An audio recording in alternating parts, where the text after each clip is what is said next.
Nagpalang araw mga kap, muli po yung lingkod General Orion. Lady Orion. Dito tayo mga kap, kumukuha tayo ng punla ng mga mangga. So samahan nyo kami mga kap na kumuha ng mga punla ng mangga. So ito mga kap, yung mga kinain ng mga baboy ramo dito sa lugar na to. So ganito yung ano niya. Yan. Kung mapapansin nyo, meron na rin kapraso doon. So isasama na rin natin to. Tapos itong mga nakuha pa natin. So ipunin muna natin siya dito. Ayan. Tapos mga kap, kukunin na rin natin to.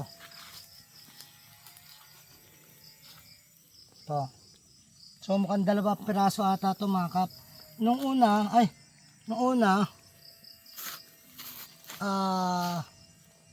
inipon lang muna namin sila para sana sabi nga namin na ipupunla namin. Kaso etong mga nag-uulan na, nagkaroon na siya or siya na mismo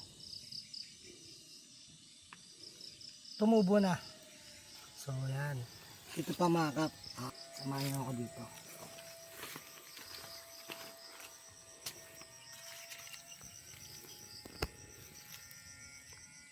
Yan, siguro mga 5 years, 10 years mga kap, meron na to.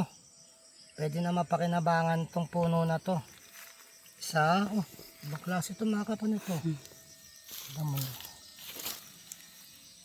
Ibang klase yung tubo nito lumabas na siya. Siguro ano to? Apple mango. Kaya siguro ganito yung kulay niya, tsaka maliit yung pinakapuno kumpara dito. So, yun mga kap, meron pa dun. Pag muna natin sila dito. Ito. Meron din dito. Yan. So, kasama to sa ipupunla natin. Hindi ko rin natin to.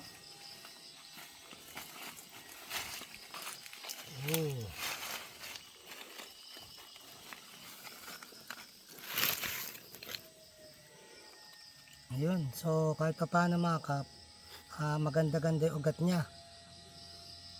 Ayun. Ganda ng tubo niyan. Makikita nyo yung mga nakalabas. So, mas mapapabilis yung ano natin sa pagpupunla kasi natural na siya mismo. Ka-transplant na lang natin to.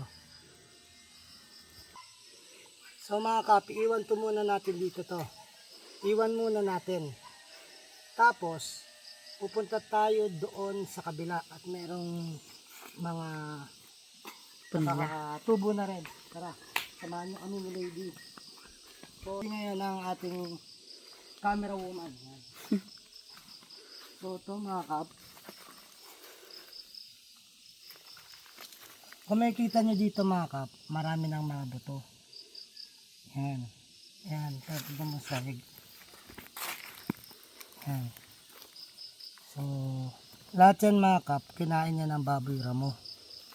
Ngayon, hihintay na lang natin siya maging ganito.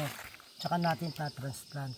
Pag transplant natin ito mga kap, sabihin natin within 2 years, ang presyo nito mga 300 to 350, isang punla. Ayan. So, para ka na nag-i-invest dito sa mismong puno. Buto pa lang. Tara, ito kasama ba ito? Ayan, ito pa. So, sa tingin ko mga kap, ano to, apple mango. Kasi nasa ilalim tayo. Ayun na minsan mahirapan natin na-identify kasi magkakamuka at saka isa yung binaksakan. Pero kung pinunlaan natin to simula, alam natin. Pero to dahil halo-halo nga siya, hindi natin alam mga kap. So yun, may nakita ko doon, tara. So ito mga kap. Ito maganda tubo na nasa loob. So may nakuha pa ako isa dito. Itong isang maliit. At itong isang malaki. So mga kap, kasi nag-uulan kaya siguro lumabas na sila. Ito pa, may kapraso pa tayo ditong maliit. So kukunin na rin natin kahit pa paano matatransplant na natin yan. Pero dito mga kap, makikita nyo to. Ayun o. Diba? So marami na to mga kap. Si Sally doon, siya yung nagpupunla. Pasensya nga pala, hindi pa ako kami nakapag-shoutout. So ililista pa ni Lady yan. So yun mga kap, maraming salamat po sa pagsama sa amin sa pagkuha ng mga ipupunla naming mangga. So yun. At ayun po kap, hawak ni General Orion. So lalapag po muna natin sila dito. Ito yung mga naipon namin. Yan, so maraming salamat sa pagsama sa amin. Laki nuno sa punso, no?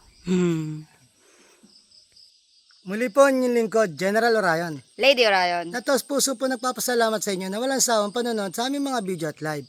Na sana po gabayan kayo ng Panginoon, sampunan inyong mga pamilya, na sana po mingi tayo ng gabay sa Kanya, sa isip, sa salita at gawa, upang magampanan natin tungkulin dito sa mundong ibabaw, na naayon sa Kanyang mga gusto at mga kahilingan. Muli po, maraming salamat. God bless.